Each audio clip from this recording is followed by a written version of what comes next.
I'll tell you a little bit about our guest, James Fox. He was born in England, good man, and raised in America by his father, Charles Fox, who wrote for newspapers and magazines like Rolling Stone, Playboy, Harper's, and the Catholic Digest. And when James was just 3 years old, his father was struck with multiple sclerosis. For many years, James assisted his father as he traveled to locations for news stories, and they conducted interviews with people ranging from theoretical physicist Stephen Hawking for Esquire to race car driver Dan Gurney for Car and Driver. Now, for nearly 20 years, James has traveled across the world in pursuit of the truth about UFOs. Are you with us there, James? I am. Thank you so much for having me on.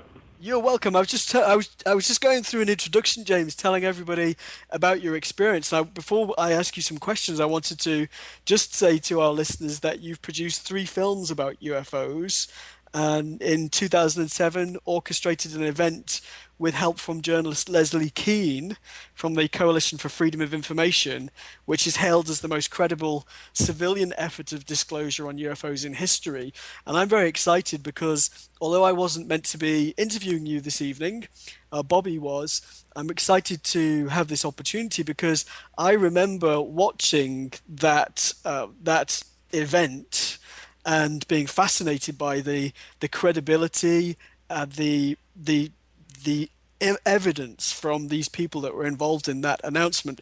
So, James, welcome to the show. My first question for you has to be, when did you first become interested in UFOs? Well, thank you for that spectacular introduction. I need to meet this guy. He sounds amazing. You're it. If you're British, you're good here, James. I think you're fabulous. No, I do appreciate that. It's nice that someone's listening. but I was, funny enough, I had a father who was very mainstream. He worked for everything from Sports Illustrated, Playboy, Car and Driver, some tech magazines. We met with Stephen Hawking at Gonville and Keys, and race car drivers. And I, funny enough, had a little bit of a sighting. Now, my sighting doesn't had anything to do with my current views on the subject matter. However, it certainly triggered an interest. And I found that the further I dug, the more I found. The more I found, the further I wanted to keep digging. And what I soon discovered was there was a lot more to UFOs than swamp gas and weather balloons. My father was extremely concerned about the path I was taking. He kept saying, look, son, there's nothing to it. It's a big waste of time. Whatever you do, please don't go down this path. It's a dead-end street. And I think that fueled me even further. I'll prove him wrong, sort of thing. And 4 years later, I produced and sold a film called UFOs 50 Years of Denial back in 1997. Wow, and what was the reaction to that, James? Well, it's a good little film. I mean, by today's standards, it doesn't really, I stand the test of time. But overall, we had an astronaut, and we had some high-ranking military officers, and I think people were stunned. We're certainly impressed. And the fact that I did it, I think, really surprised more people than anything else. And I never had any intentions on doing any further UFO-related stuff after completion of that film. I mean, 4 years on a project really takes the wind out of your sails. And we could get into this further, but basically through a series of invitations and just complete off-the-wall events, I was led into producing Out of the Blue. And how was the reaction to that? That was, funny because I took my father during production of Out of the Blue to an interview with a gentleman named Gordon Cooper. He was a Mercury astronaut, one of the last American astronauts to go up in space alone. And he was an iconic figure of my dad's generation. And after that interview, my father was pretty much convinced that I was on the right path. Because he said to himself, why on earth would this man with everything to lose and nothing to gain, not asking for any money or any financial, gain at all, do this? Why would he talk about these very unambiguous encounters, and some of which dealt with evidence and the disappearance of evidence, some very good evidence, might I add. So my father was on my team from that moment onward. Well, that's fantastic, James. James, I have to ask you, of all the people you must have interviewed and worked with in the production of these films, who would you say is the most credible source confirming that UFOs do exist? That's a very good question, and I have two answers for that question. One would be my personal. There are times during your journey where you have an affirmation that's just so palpable that it deeply affects you. And I would have to say, for that my personal view, now this wouldn't be necessarily shared among the UFO community or perhaps anybody else, but there was a meeting with a gentleman in Texas in 2008 named Ricky Sorrells. He was a deer hunter, and he was a very religious man. His family was religious, and he had this experience that forced him to question the very nature of his religion, where he stood under this craft. He said it was so quiet he wouldn't have known it was there had he not looked up. And he looked up with his rifle in hand, and it was dusk. And he's a metal worker. And he looked up and he saw this object so large that he couldn't see the edge in any direction. And he could study the metal. It was just above the treetops. And he looked at the metal and he was trying to describe the metal, unlike anything he'd ever seen before. No rivets, no seams, no weld marks. And he was looking at the belly of this craft that was silently hovering just above him. And he, at one point, took his rifle and looked through the scope and aimed it at it and was actually considering pulling the trigger just to see if it would ping off the metal or what it would do. And then he thought to himself, perhaps this isn't such a good idea, maybe I shouldn't. But meeting with this man, because he didn't want to go on camera, he didn't want to go public with what he'd experienced. He was having a really difficult time with it, with his religion. He was having a really difficult time with it with his family. And he'd wished the whole experience had never happened. But it did. And it took me 3 months to finally get him comfortable enough to go on camera. And that, for me, speaks volumes, because he's not looking for publicity. He's not looking for any financial rewards. In fact, quite the opposite. And when you meet with people like that, and the thing is with UFOs, a lot of times people always associate some sort of ambiguous light off in the distance that could be misinterpreted as anything, really. But when you're talking with a guy who stood underneath one so low that he could have hit it with a rock, that was so large he couldn't see the edge in any direction. We're talking, he said you could have landed a 747 on this thing. And then when it took off, he said had he blinked, he would have thought it just disappeared in place, but it went straight up at about a 45-degree angle. No air disturbance, no sonic boom, no wind, no noise. It's incredible. I remember from the press release or the press communication in Washington that there were a number of senior military personnel involved in the communication. Yeah, well, and a lot of people would value those, and with good reason, those testimonies, because you've got, military guys are very nuts and bolts people, They don't speculate. They can tell you what it wasn't, not what it was. And when you have an object, according to military personnel responsible for the security of nuclear weapons, telling you that an object of unknown origin landed and was inspected and photographed and touched, and symbols on the craft were etched or sketched in their books, in their logbooks, the Air Force logbooks. I mean, it's a pretty phenomenal story. And we're talking about the Rendlesham Forest Bentwaters case, 1980 December, and a number of those. And those might hold more weight to some than others, and it's certainly very, very compelling for myself. But you did ask me what my view of one of the more credible witnesses I'd met with, and I'd have to say Ricky Sorrells.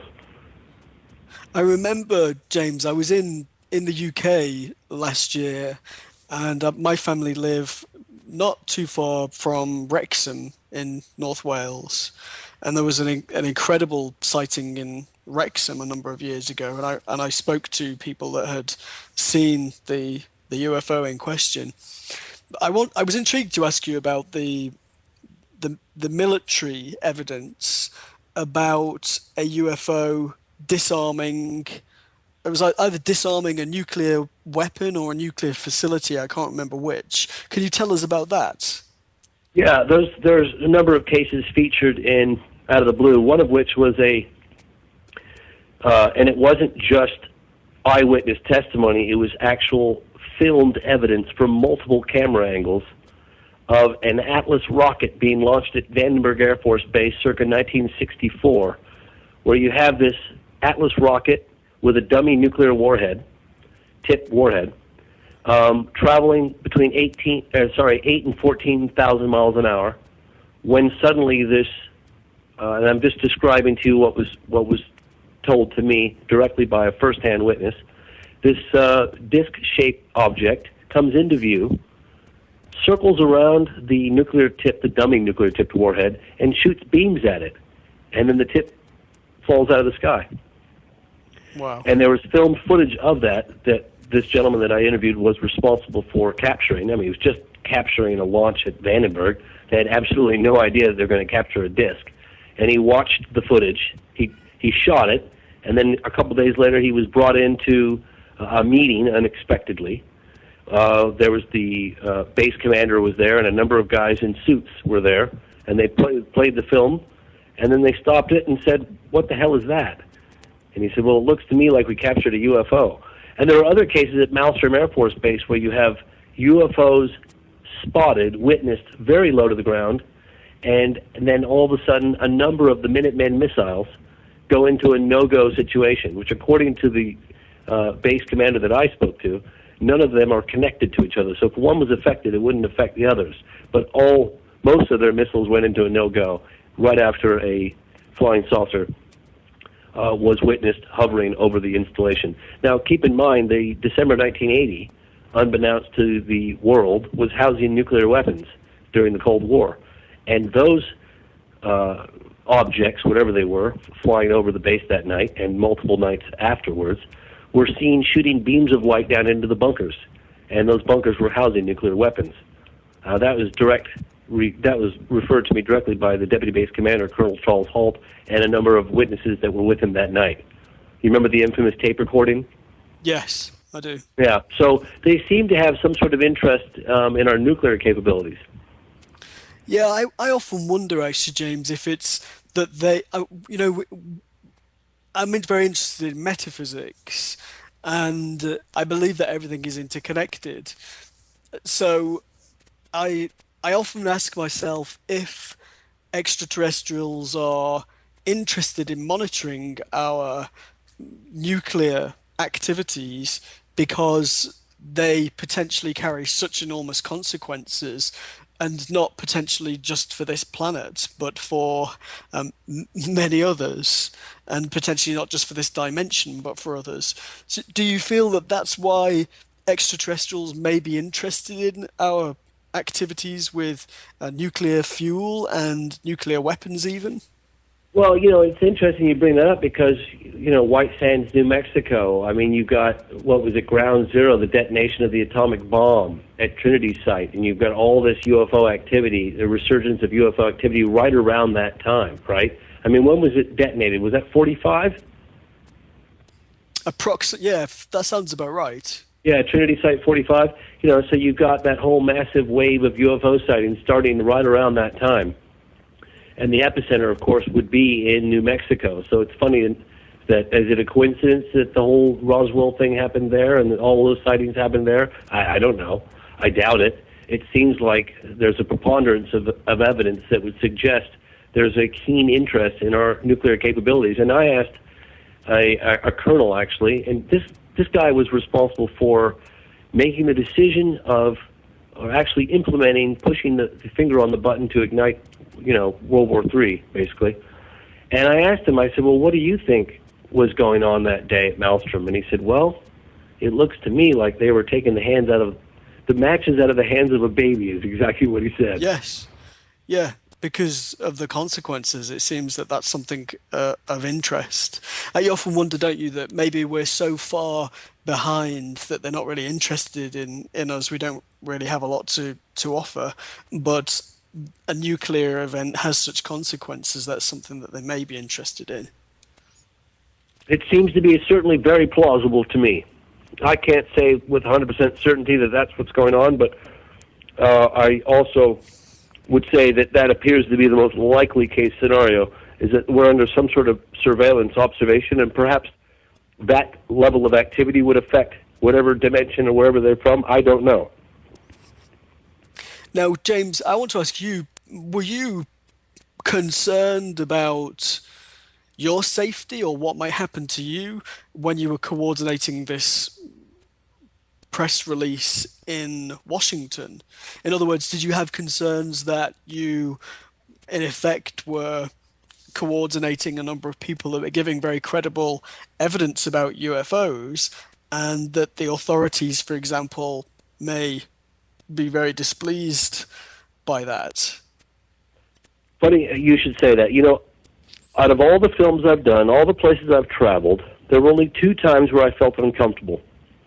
One was when I was investigating the Stephenville, Texas sighting that involved a local Air Force base. One of the primary witnesses, one of the key witnesses, this guy Ricky Sorrells, was being, at the time, and I witnessed this firsthand, harassed by the local Air Force base. And he basically said to the Air Force base, stop, this is an armed man living off the beaten path in the country. And, tough guy. I mean, a Texan, armed to the gills. And he told the officer, he said, you stop flying your helicopters over my property. And their response was, you stop talking about what you saw.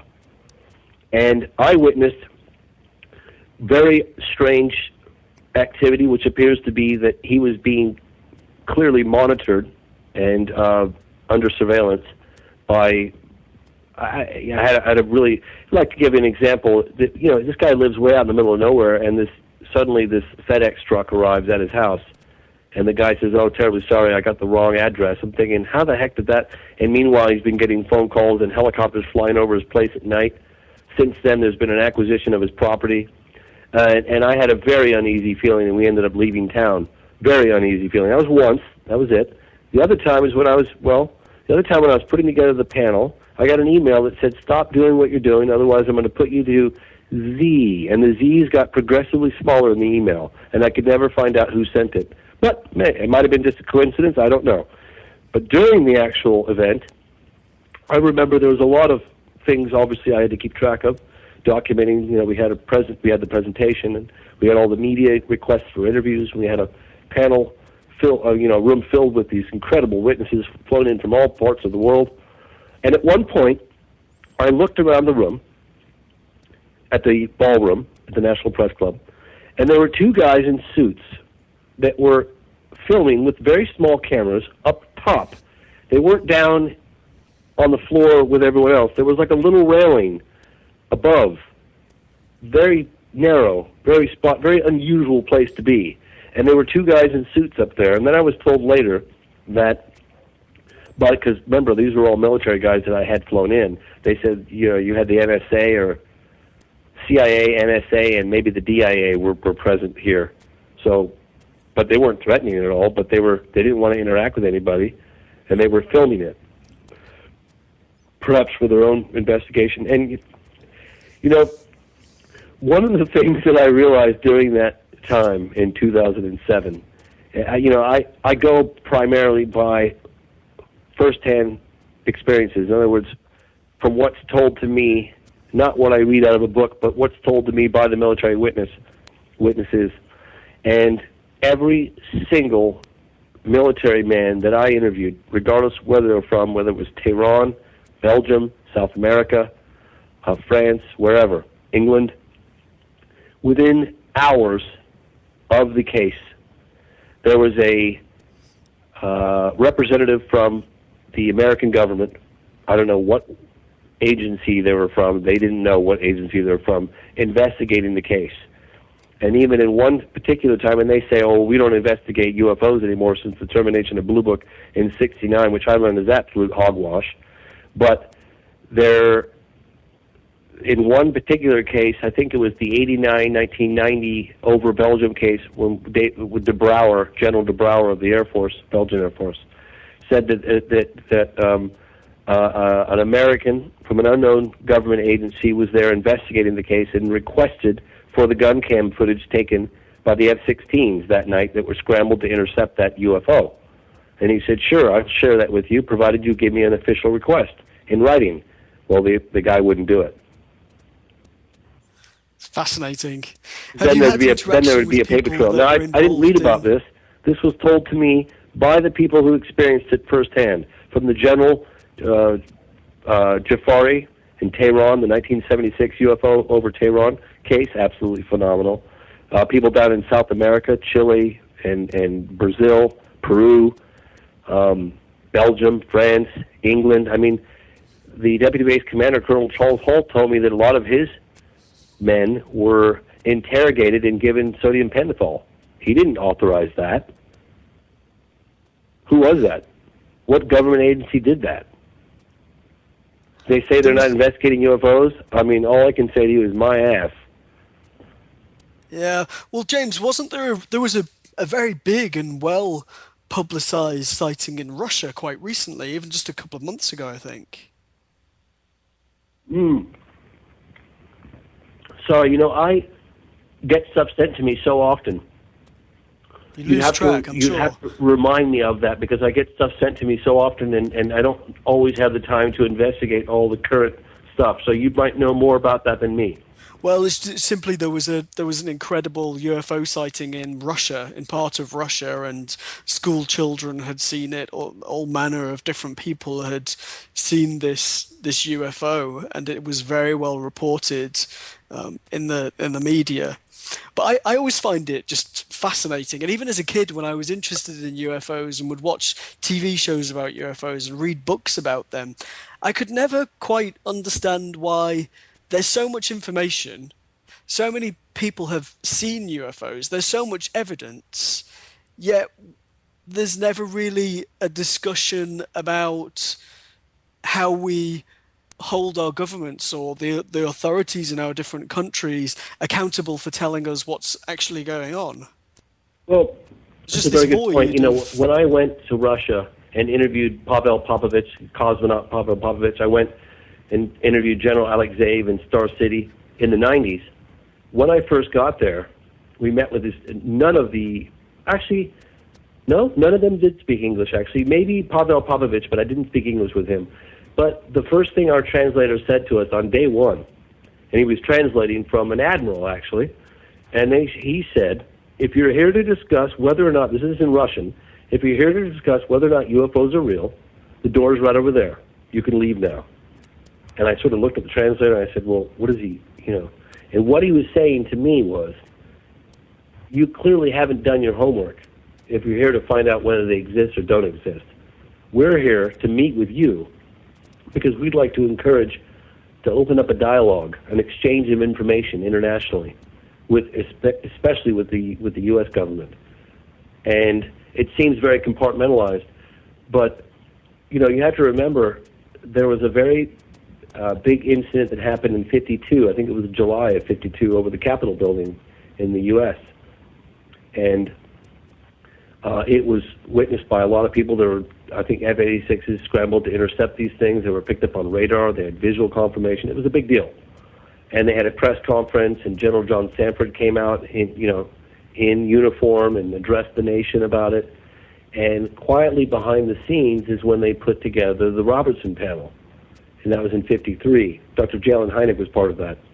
And the Robertson panel said, according to what people that I've interviewed that knew of it, we can't necessarily deny their existence, but we can ridicule those who claim to have seen them.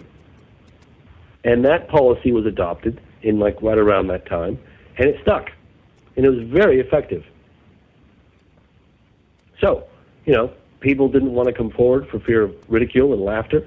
And why is it that we have this knee-jerk response within all of us, myself included, back years ago? If someone sees something inexplicable in the night sky, what's funny about that? Would you say, James, that the Russian authorities are most open about this? Or is there a country that stands out to you as a country that's particularly whose authorities are particularly open about the existence of UFOs? Russian authorities, French authorities, Belgian authorities, people in South America. I interviewed a General Jose Carlos Pereira, Brazilian Air Force. He was very tight-lipped on specific cases, but he mentioned a few, which basically said that UFOs are real.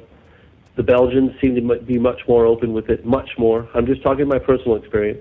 I interviewed someone at CNES, which is the French equivalent of NASA, Centre National d'Études Spatiales, with a guy named Jacques Patnay, who was a current employee of CNES.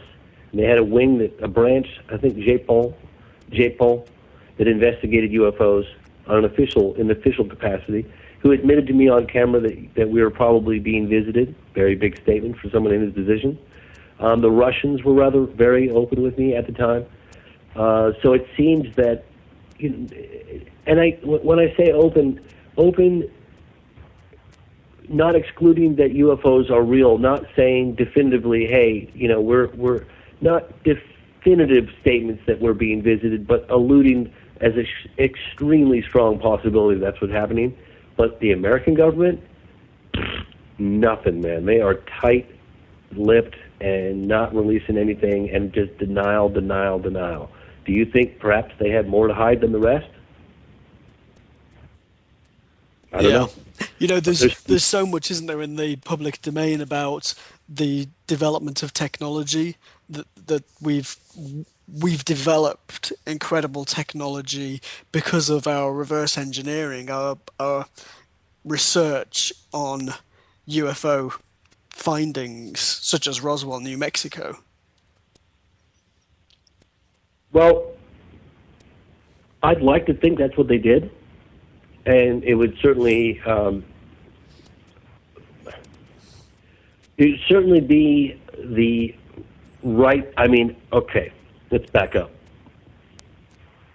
If the accounts are to be believed, that we actually recovered one of these things back in '47, I personally happen to believe that we did, but that's just my belief. I can't prove it. I can prove that there are structured craft of unknown origin whizzing around with impunity in our airspace that don't seem to have any visible means, propulsion, wings, tail, making any sound, 90-degree angle turns at high speed. That I feel I could prove in a court of law to any jury. The Roswell, in my personal view, happened. I'd like to think they took that debris and dissected it and reverse engineered it, some little secret base underground somewhere, which very likely that's what happened, but I can't prove that. There's lots of evidence to suggest that's what did happen. Whether or not they were successful at reverse engineering all of it or not is unknown to me. I'd like to think that they did, and it's, hopefully not all being used for weaponry. If there was a propulsion plant that would wean us off of fossil fuels and they're withholding that from the world, that would make me very angry. Well, I've heard this recently. I can't remember where I heard that. Gosh, I wish I could remember, but there was something in the. Oh, actually, no, I know what it is. Well, we're going to have a show about this, James. I'll let you know when we have this show. I was speaking with a potential guest for the radio show who told me about somebody else in California who says that we have been given clean energy technology, but that it is being withheld from the public domain. So it wasn't Dr. Stephen Greer talking about it, was it? Sorry? Was it Dr. Stephen Greer talking about that? Yes. That's the name I was given. Absolutely. Yeah, well, he's been talking about that for a while. I haven't seen it yet. Well, we're hopefully going to have him as a guest. Hey, I would love nothing more than to know that was true. But at this point, as far as I can tell, it's all speculative. I've been hearing Dr. Greer talk about zero-point energy and these devices for quite some time. Not to say they exist or don't exist. I'd love it if they did exist, but I'd love to see the evidence for them. Well, when we do get him on the show, I'll let you know. Okay. Because yeah, you could maybe give me All right, some I'm not trying questions to. I'm to not trying to sound ask. like incredulous to the idea at all. I haven't seen enough evidence yet. But believe me, I would be. I would love that to be true. And if it was, I'd do everything in my power to get the word out. But at this point, it's merely speculative, and it's third party. I haven't seen one operating. I haven't seen one generating electricity from zero. Have you? Not recently. No, not at No, all. I know. Not I've at all. heard talk But about I'm these things. interested to interview him. It should be interesting to ask him some of these questions. I want to ask you, James, as well about abductions, because so often we talk about UFO sightings, but also we hear stories of people who claim to have been abducted, even from childhood on numerous occasions, who people say that they've had chips implanted in their bodies. Have you done research on abductions as well? No. I've investigated a few cases of.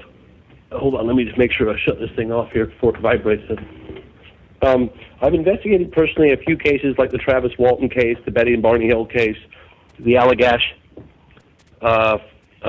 4 in the 70s, that I feel are extremely multi-eyewitness testimony cases. I mean, the Travis Walton case, Snowflake, Arizona, in my view, is one of the best. You know, just because there were so many witnesses to that event. So, and it's a slippery slope. It's like you have a phenomenon. It's clearly physical. It's clearly under intelligent control. Then clearly there must be obviously an intelligence behind it. Therefore, occupants. But it's a slippery slope when you start talking about implants and babies floating in incubators and all this stuff.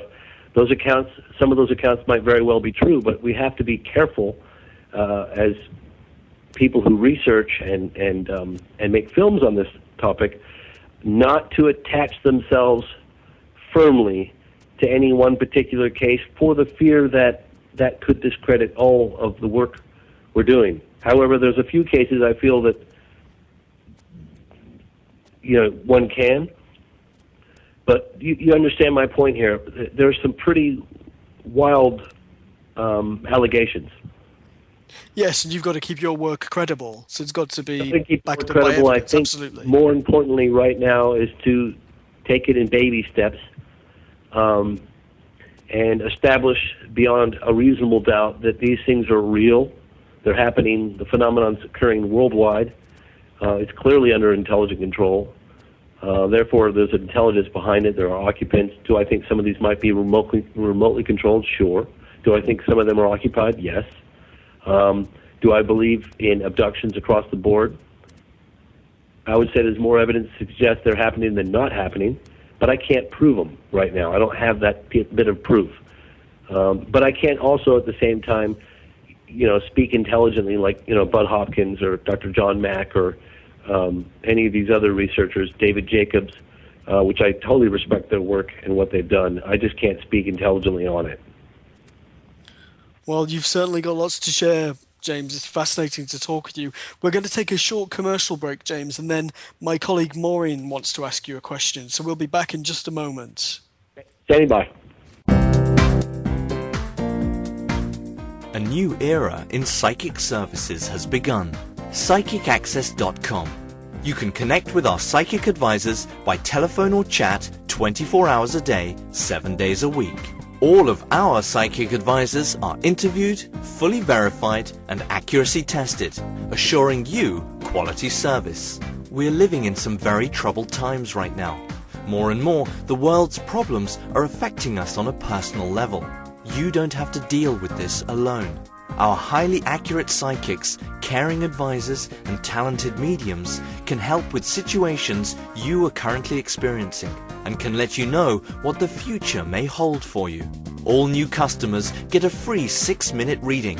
All you have to do is register. Why not visit us now and get a free reading at psychicaccess.com. Well, welcome back, James. Maureen has a question for you, so I'm going to invite Maureen to join us for a moment and put her question forward. Maureen, go ahead. Are you an extraterrestrial? No, I'm just joking. Yeah, right. I cannot confirm nor deny, Maureen. No, I wanted to ask you about, I know that you're very credible, very educated, and you know what you know. And I wanted to know if you had any information, or if you've heard of information in Las Vegas, Nevada during the 60s. The reason I'm asking is because I was born there. No one's born there, but I was. Oh. And it was 1963, and I know that it seems like there's a lot of like I said, it's not about what I believe. I do know there's other things going on, and whatever, it's not me or entity, whatever other beings that are around or have been or checked in on us. And I had an experience when I was 3 years old when I lived there, and it was funny because it was like just a light, like a green teal. It was like I remember it was like a blue green teal. I remember very, very, so clearly when I was 3, and it came into the windows. You had old crank windows that you cranked them open. Yep. And it was like this light, and it kind of bounced in. It wasn't like a big explosion, and it was bouncing around, and then it kind of left. And then, fast forward when I was in my late 20s, the same light I saw again but it wasn't like I was driving, and saw this huge light like I hear about a lot of people. But mine was a little bit different than that. And I did thought, I thought, well, my brothers were playing tricks, but nobody was there. There was a lot of kids and family. They weren't there. And I always felt something very interesting about that time period in Vegas. So I was just wondering, if you've heard what your thoughts are for the little things, like the little lights that might pop around, you follow me? Well, it's funny actually, because one of a very good family friend who's a pilot, he's about 20 years older than me, and he was piloting a single-engine airplane over Europe at about 2:30 in the morning, and Heligoland was that he was flying over there. I'm not sure exactly where that is, to the north. But he described this orb that initially he was going to take evasive maneuver because his dashboard lit up red. And he thought, boy, another plane is coming in, and I better look at its position and take the appropriate action. And he looked forward, and there, just above, well, it appeared to be, he had to squint, and it filled the cockpit with red light, was this orb. And it was tracking him. And it stayed with him probably for about 10 seconds.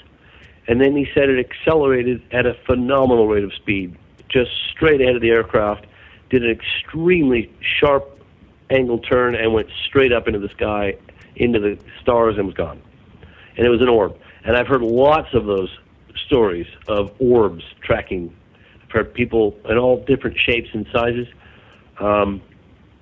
So maybe those are remote. Gosh, I'd have to speculate, but let's just put it this way. I've heard those stories from civilians, pilots, and military officials for decades.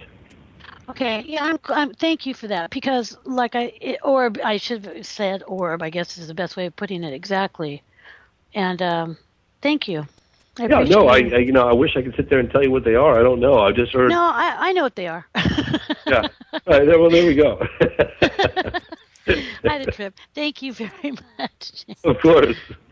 Thank you, Maureen. James, we want to ask you as well if you've had a frightening experience with a UFO. Well, I don't usually talk about this very often because I don't want it to. I don't want it to interfere with my work or people's interpretation of my ability to cloud my judgment or to influence my way of thinking with the phenomenon, because all it did was trigger for me an interest. And when I was 19, I was lying in bed about midnight with a girlfriend. Her name was Lisa Reinhardt, in Northern California. And we looked out the window, the bedroom window, and just above the trees was this orb.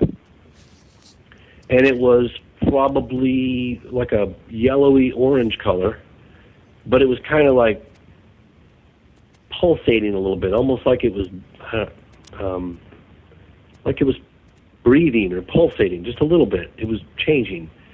And my girlfriend Lisa looked at me at the time, and she said, "What the hell is that?" And I said, "I don't know what that is, but whatever it is, I get the feeling it knows we're looking at it." And she said, "I have the same feeling. Close the blinds, I'm freaked out."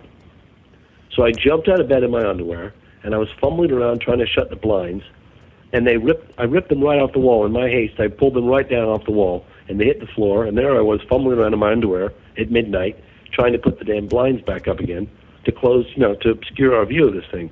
And I finally got the blinds closed, and we were there clutching each other, and I don't know, a couple of minutes went by, and she said, "I wonder if it's still there." And I opened the blinds, and it was gone. Incredible. I have a wonderful friend in Tennessee here, Doris.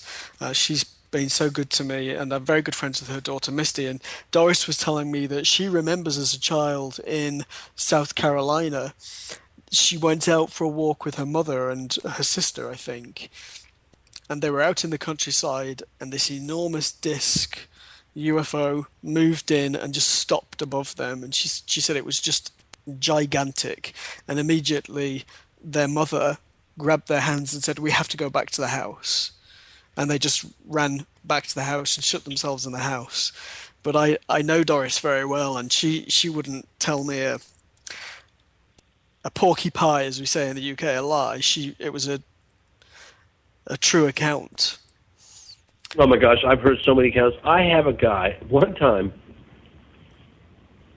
that I was trying to get in out of the blue. And my old next-door neighbor, her name was Colleen, and she said, "My ex-boyfriend had an incredible UFO encounter. You should talk to him." Long story short, I get in touch with this guy, and he lives in Texas. And he said, "I'm not interested, sorry. I'm not interested in coming on camera at all." And he said, "But if you like, I'll tell you the story, just between the two of us." I said, "Please, I'd love to hear it." I always love these bits, because why on earth would anyone tell me I don't have any interest in going public with my sighting, but if you'd like to know on a personal level, I'll tell you what happened. And he said that they were having a barbecue about 4 in the afternoon, and that the neighbors were out. It was a lovely summer afternoon, and everyone was sort of out in their yards. And this object, about the size of 2 or 3 football fields, was hovering, just appeared hovering right, within stone's reach. And he said you could see the silhouettes through the windows of beings. That's what he told me. And all the neighbors were looking at it, just astounded by this thing. And then it, as people say, they left the area at extremely high rate of speed. That's it. But he said you could actually see an outline of the beings on this. I've heard countless stories of that. Almost like they were just having a look. Imagine how life-changing that would be. James, I know this is a difficult question, but do you feel that there will be a point in time when governments will come clean about UFOs? Well, I've been having this conversation. We're launching a project. Your listeners can go and check it out. Sorry, someone keeps trying to call me and I'm ignoring it. But I'm launching a project called 701. And I'm working with a gentleman named Tracy Torme. He worked on Contact, Intruders. He wrote Fire in the Sky.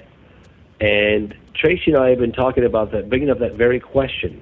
We're thinking, how could we create a film that wouldn't necessarily point the finger of blame at the government and hold their position against them, but to make allowances for their position somewhat as being justified, certainly back then, and that they don't know much more other than that they are real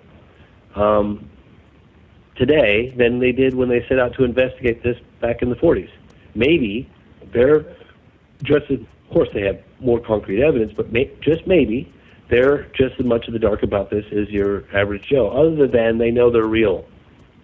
They know we're being visited, they know they're technological, they know these things, but they don't have the answers. Maybe they set out legitimately and tried to get the explanations. I know there was an internal struggle going on in the Air Force for disclosure back in the 40s and early 50s.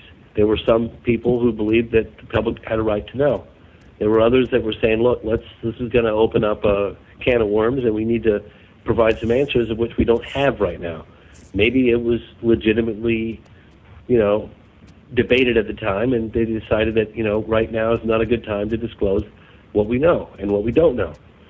So perhaps, Tracy and I have been talking about this position, taking this position, and allowing a platform that would minimize the egg all over their face, and opening up a dialogue and an invitation to disclose what's really happening. And we feel that if we take this position, and it very well might be true, I don't know, that would at least highly increase the probability of something like that happening. At the very least, increase the probability of people like Fife Symington and John Podesta, former White House Chief of Staff, and possibly Clinton and others, to participate. And so that's the position that we want to take with this new film project, because perhaps if it's done right, they could come out and get this monkey off their back. Wow, so you feel that Clinton, for example, may even comment? I don't think Clinton knows a whole lot other than that he was given the runaround. But, keep in mind, I've talked to people at Luke Air Force Base out of Phoenix, Arizona, during the 1997 Phoenix Lights case. Remember, he was president. And according to them, I don't know this to be factual, but according to what they told me, we went to a DEFCON 2 or 3 alert, which is kind of like, you got to notify the president. There was that. There was the 50th anniversary of Roswell during his presidency. There was a book written called Friends in High Places by Webb Hubbell, where he talks about Clinton wanting answers on UFOs and being very serious about it. So we're pretty well, and we know that Lawrence Rockefeller briefed Clinton. I actually have the briefing document that was provided to the Clinton administration by Lawrence Rockefeller. Features a lot of the pieces that we have in I Know What I Saw, actually. So I know that there were inquiries made. I know that he was seriously making inquiries, and he quite possibly could have been notified in the 1997 Phoenix case. So there are some things that he knows, probably a lot more that he doesn't. But if our approach is done respectfully, carefully, he might consider coming on board. Wow. So do you feel that generally the president doesn't really know the full story anyway? Definitely not. It's fascinating. That's really fascinating. Well, Brenda wants to ask you a question now, James, as well. So I'm going to invite Brenda to speak up and give you her question. Okay. Hi, James. It's absolutely fascinating, and I saw a UFO myself in the 70s at Mount Palomar, and it was very similar to a lot of the kind of accounts that people have been talking about. It was an oval object with lots of lights on the underneath it, and it kind of hovered for a minute, then took off. Not even a minute, a few seconds.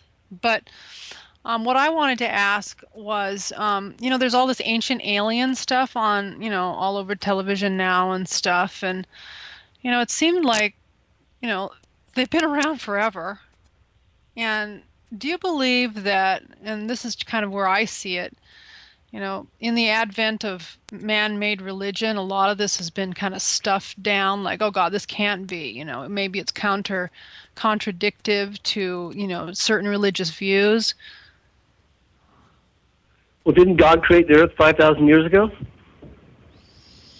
Yes, but In the Sorry, that was well, supposed to be it.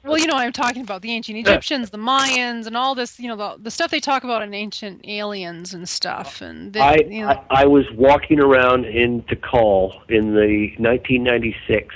I was with an archaeologist, and he found out that I was interested in UFOs, and there was this old stela that had fallen over the middle of the forest, and a lot of the Mayan ruins at that time were still covered in rainforest, and he pointed out this old stela, this had fallen, carved stone had fallen over, and on it was, I took a photograph of it at the time, actually I have it somewhere, I should find that photograph, was what appeared to be a person at the controls of a flying object.